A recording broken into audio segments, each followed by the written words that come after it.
ગિલાભાઈ, આખી ઘટના શું થઈ છે?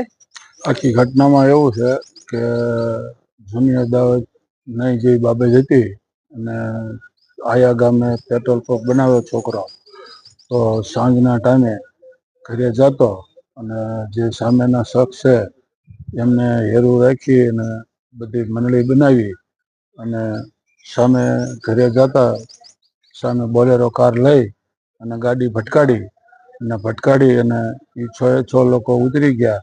ધારિયા વડે છરી વડે અને હુમલો કરેલ છે અને ગાડીને કાચ બાચ તોડી નાખી બહાર કાઢી અને મારેલ છે.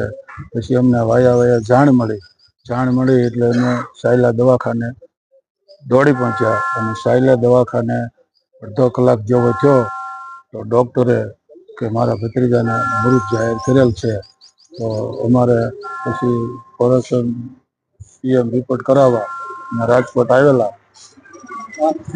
કોની સામે ફરિયાદ નોંધાવાઈ છે, શું માંગણી છે? અમારે ફરિયાદ 6 શખ્સ સામે લખાવી છે. વિજય કલા રૂદાટલા, પછી જાદવભાઈ ખોડાભાઈ રૂદાટલા, પછી કાળુ બચ્ચુ રૂદાટલા, પછી ગોવિંદ કલા રૂદાટલા, પછી ગોપાલ ગેલા રૂદાટલા અને શેલા સામત રૂદાટલા 100 શખ્સોએ થઈ અને છોકરા માટે હુમલો કરેલો એટલે છોકરો મરણ પામેલ છે.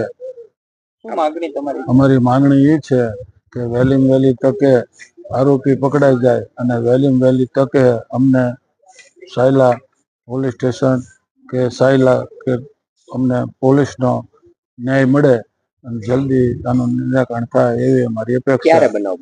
બનાવ બન્યો છે કાલે 11 તારીખે 7 વાગે સાંજે 7:30 થી 7ની વચ્ચે.